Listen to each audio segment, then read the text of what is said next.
When you're working on a motor and you want to tip it up on its side, you always want to tip it up so that the carburetor side, that's this side here with the air cleaner, is up in the air. If you tip it up from the other side where the muffler's up in the air, then there's a good chance, depending on the condition of the valve, unless the valves are both perfectly closed, there's a real good chance you're going to end up with a carburetor full of oil when you get done. And on these models with the paper air filter, that means your air filter will be shot and you'll have to replace it before you can run it again.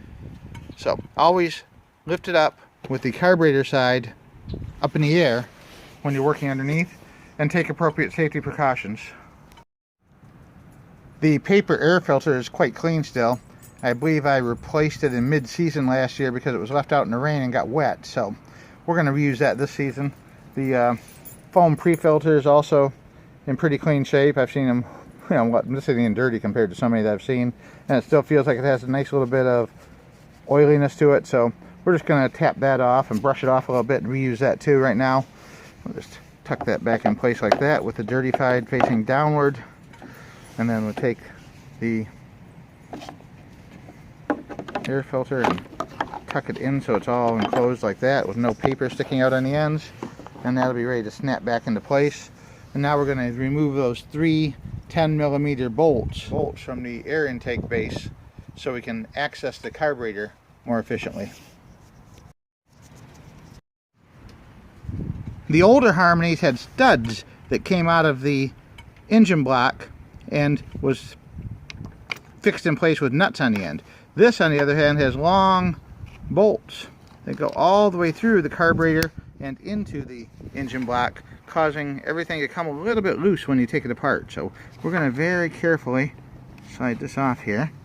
There's an air line on the back side of it, and once we pop that off, we'll be able to remove the carburetor easily. Turn the fuel control to off, which is the upright position, and carefully remove the fuel line from the bottom of the carburetor. If we grasp to the carburetor and swing it up and out like this, we can then twist it far enough the bottom toward the front of the engine. We'll be able to pull the S-bends out and carefully remove the choke rod, and the throttle rod, along with the throttle spring. Now we're going to take the 10mm wrench and remove the bottom bolt that holds the bowl on the carburetor. Now we'll use a narrow, straight screwdriver with a sharp point to go down through the pickup tube and remove the intake jet.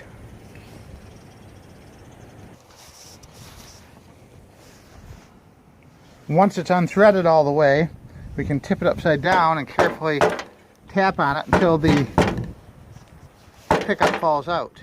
Sometimes I'll tap on it with the side of the plastic screwdriver and that'll do the trick. Alright, they've fallen out now. So you've got this bottom screw, has a little tiny pickup hole through it. The slightest bit of dirt will clog that up and keep it from running or running at full power. Right now we're holding it up to the light and we have no clearance at all through there. Then the next step would be to pick up the secondary jet here and have a look at all the holes on this. This one has quite a few little holes in it up and down the side, and you need to be able to see through. All the holes go right on through, so you need to be able to hold it up to the light, and I don't know if you can see it here or not, but you can see right through the holes to the light on the other side if it's clear. And there's of course the big hole here at the end here, and then there's a set of medium-sized holes that go all the way through there and 90 degrees from there. There's another set. And at the very, very top of it, there's a little tiny hole up here that goes all the way through.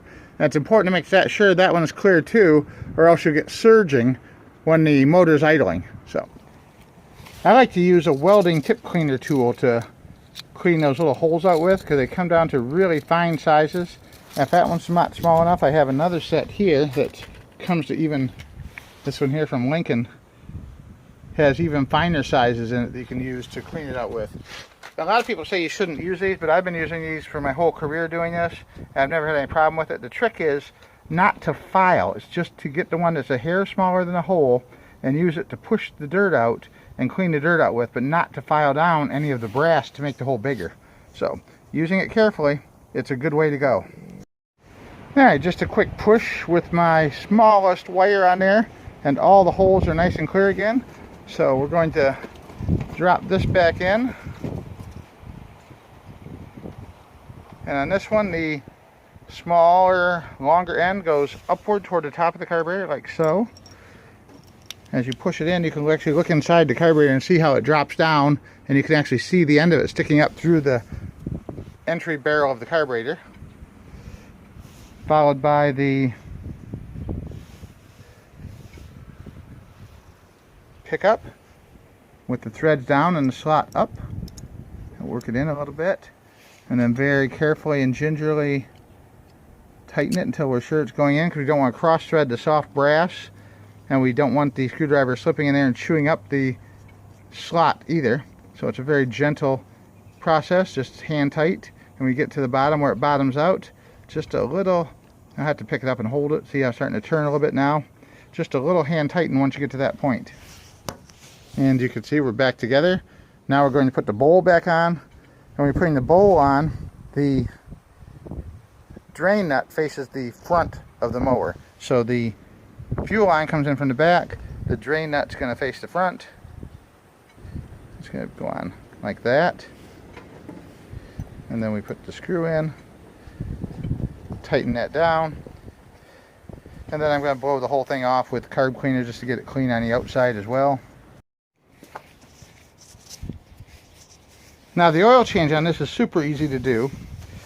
You simply remove the dipstick, set it aside, and then place a shallow pan on this side and tip the mower up on its side until the oil is fully drained. Usually doesn't take more than 3 or 4 minutes. When you're finished, refill the crankcase with automotive grade 10W30 motor oil. The capacity is 0.58 of a quart, so I would pour half a quart in, check the level, and then do your final fill once you see where you're at. There we go. You can see it's not quite to the top of the hash marks. We'll add a little bit more. There we go. Now before we try and start it and turn the fuel valve back on, we'll top the tank off with fresh gas. You did remember to drain the glass last year, or at least put fuel stabilizer in it, right?